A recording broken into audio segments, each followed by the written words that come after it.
श्री सद्गुरु महाराज की जय। पूज्यपाद महर्षि संतसेवी परमहंस जी महाराज का प्रवचन। राम का स्वरूप अंतरंग एवं बहिरंग।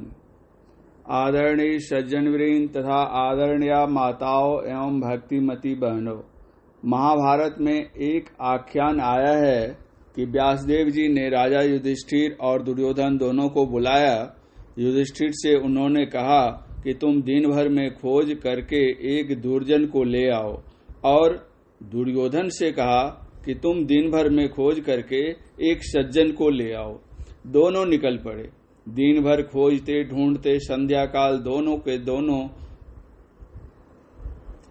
खाली हाथ वापस आए। युधिष्ठिर से पूछा गया कि दिन भर तुम घूमते रहे, क्या तुमको किसी दुर्जन से भेंट नहीं हुई? युधिष्ठिर महाराज ने कहा कि जिन लोगों से मेरी भेंट हुई, बातचीत की, तो देखा कुछ न कुछ उनके पास सद्गुण विद्यमान थे। फिर उन्होंने उनको दुर्जन कहकर मैं कैसे लाता? दुर्योधन से पूछने पर कि दिन भर में तुमको किन्हीं सज्जन से भेंट नहीं हुई, तो उन्होंने उत्तर दिया कि जिन लोगों से मेरी भेंट हुई, बातचीत हुई, तो मैंने देखा कि उनमें दुर्गुण भरे पड़े हैं, तो उनको सज्जन कहकर मैं कैसे लाता? व्यासदेव जी ने कहा, जो जिस प्रकृति के लोग होते हैं, दूसरों को वे उसी दृष्टि से देखते हैं। युधिष्ठिर सज्जन है, धर्मात्मा है, इसीलिए जिन लोगों से इन्होंने भेंट की, बातचीत की, उन लोगों में इन्होंने सज्जनता पाई।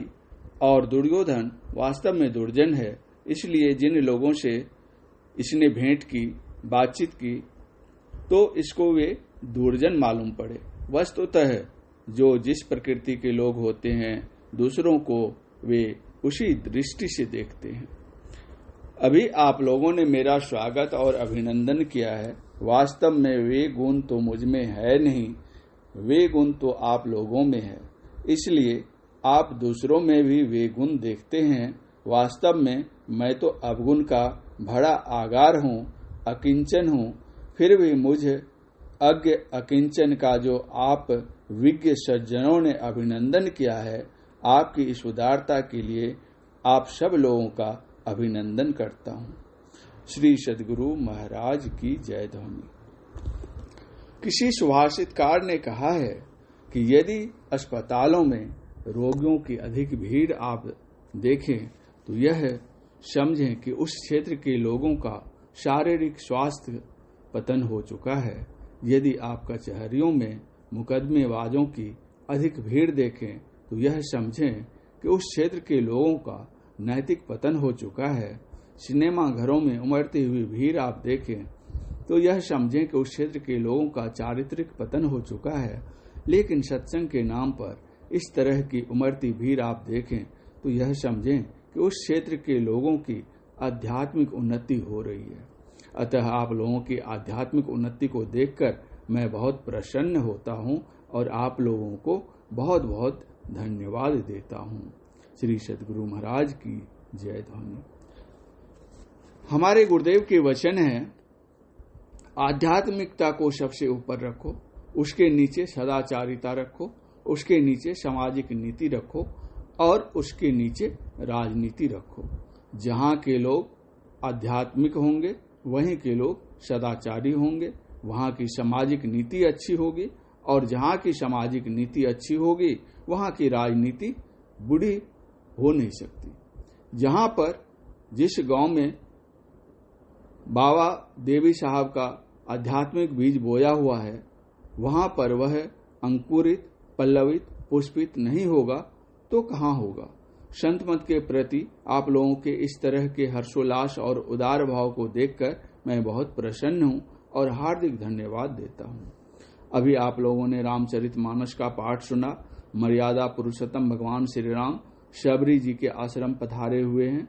रामचरितमानस एक अद्भुत ग्रंथ है, विलक्षण ग्रंथ है। इसमें लौकिक और पारलौकिक उभय ज्ञान की प्रायः सभी बातें भरी हुई है, लेकिन लोग भिन्न भिन्न दृष्टियों से रामचरितमानस को देखते हैं। ठीक उसी तरह है जैसे एक देव मंदिर में स्वर्ण की देव प्रतिमा प्रतिष्ठित हो, श्रद्धालु भक्त उस मूर्ति को देखकर देवता जानकर उनको प्रणाम कर अपनी श्रद्धा निवेदित करते हैं और चले जाते हैं।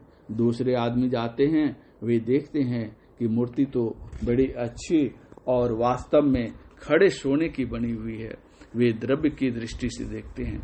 तीसरे व्यक्ति जाते हैं, वे कलात्मक दृष्टि से देखते हैं और कहते हैं कलाकार ने इसमें कितनी अच्छी कला उड़ेली है, मालूम पड़ता है अभी अभी यह मूर्ति बोलने ही वाली है। चौथे जाते हैं और उस मूर्ति को देखकर सोचते हैं कि कितनी अच्छी मूर्ति है, मूर्ति सोने की है, कलात्मक ढंग से भी बिल्कुल सही और दुरुस्त है। अगर कोई यहाँ नहीं रहे तो मैं मूर्ति को लेकर 9-2-11 हो जाऊं। मूर्ति एक है लेकिन लोगों की दृष्टि भिन्न भिन्न है। उसी तरह रामचरितमानस ग्रंथ तो एक है लेकिन लोग भिन्न भिन्न दृष्टियों से देखा करते हैं।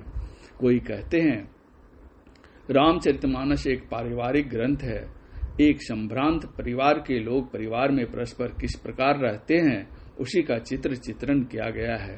कोई कहते हैं कि रामचरितमानस एक काव्य ग्रंथ है। रामचरितमानस के अंदर जितने दोहे, चौपाइयां, सोरठे, छंद आदि हैं, जितनी जितनी मात्राएं जिसमें होनी चाहिए उतनी उतनी मात्राओं में वे सब बंधे हुए हैं। इसमें काव्य के 9 रस भरे हैं। उपमा उपमेय के लिए तो कहना ही क्या, डग डग पर भरे पड़े हैं। अनुप्रास और अलंकार की झनकार की तो भरमार है, इसलिए यह एक काव्य ग्रंथ है। तीसरे कहते हैं यह रामचरितमानस राजनीतिक ग्रंथ है, राजा को किस तरह राज्य संचालन करना चाहिए उसमें यह बात है। चौथे कहते हैं कि रामचरितमानस सिर्फ राजनीतिक ग्रंथ ही नहीं है बल्कि उसमें तो कूटनीति भी भरी पड़ी है। देखिए ना, कहाँ तो श्री राम को युवराज पद प्रतिष्ठित किया जा रहा था, युवराज पद पर प्रतिष्ठित किया जा रहा था और कहाँ ऐसी कूटनीति बढ़ती गई कि उनको जंगल भेज दिया गया। इसीलिए कूटनीति का ग्रंथ है। कोई कहते हैं नहीं भाई, भगवान श्री राम जी स्थूल सगुण साकार रूप धारण किए थे। रामचरितमानस में उन्हीं के चरित्र का चित्रण किया गया है। भगवान किस तरह संसार में आए, क्यों आए, किस लिए आए, क्या क्या किए आदि का वर्णन है।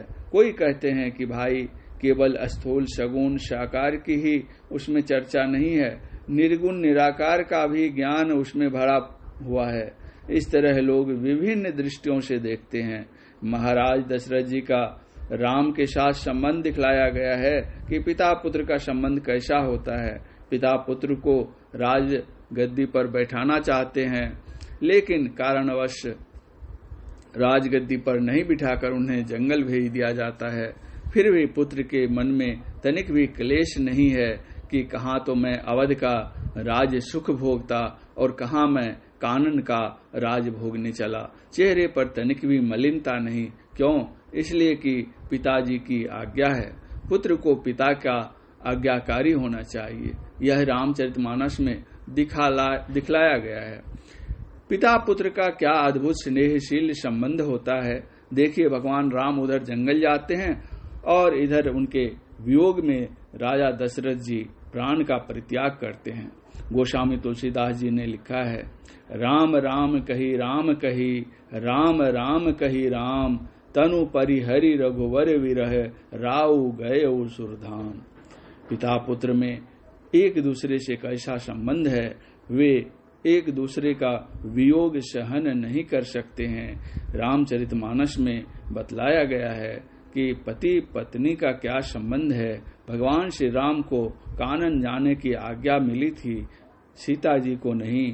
लेकिन सीता जी राम जी से कह रही हैं कि आप जंगल जा रहे हैं, मैं भी आपके साथ चलूंगी। भगवान श्री राम उनको समझाते हैं कि तुम राजकुमारी हो, जनक दुलारी हो, मेरी प्राण प्यारी हो, जंगल मत जाओ। वहां पर रहने सहने खाने पीने की कोई व्यवस्था नहीं है। राजमहल में रहने वाली तुम कंटकाकीर्ण मार्ग में पथरीली भूमि में कैसे चलोगी। जंगल में कहीं कहीं ऐसा खराब पानी मिलता है कि पानी भी लग जाता है, लोग बीमार हो जाते हैं। जंगल में कंद मूल फल खाना होगा, वह भी कभी मिलेगा कभी नहीं मिलेगा। देवी लगाई अति पहाड़ के पानी, विपिन विपत्ति नहीं जाई बखानी। इसलिए हे शयानी, तुम राजधानी में रहो, जब तक तुम्हारा मन लगे तुम अयोध्या में रहना, नहीं मन लगे तो जनकपुर चली जाना। कुछ दिन मन बहलाकर फिर अयोध्या लौट आ जाना। इस तरह आते जाते रहने में 14 वर्ष बीत जाएंगे, तुमको कोई कष्ट नहीं होगा। सीता जी विनम्र भाव से कहती हैं, हे देव, आप तो मुझे राजकुमारी बतला रहे हैं, आप भी तो राजकुमार हैं, आपके चरण तो कमल से भी अति कोमल है। आप कैसे उन कंटकाकीर्ण मार्ग में जाएंगे, पथरीली भूमि पर चलेंगे?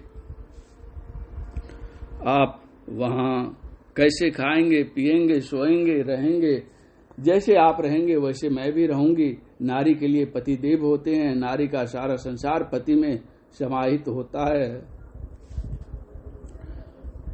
बिना पति सूना सब संसार, पति ही पत है, पति ही गत है, पति बिन विपत्ति हजार।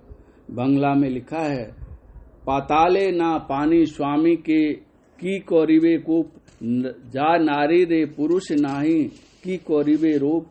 आकाशे ना चंद्र स्वामी की कौरिबे तारा, जा नारी रे पुरुष नाही दीने अंधियारा। इस प्रवचन का दूसरा भाग अगले प्रवचन पाठ में। महर्षि संतसेवी परमहंस जी महाराज का यह प्रवचन गोड्डा जिले के कोरका ग्राम में दिनांक 30/1/1995 ईस्वी को हुआ था। श्री सद्गुरु महाराज की जय।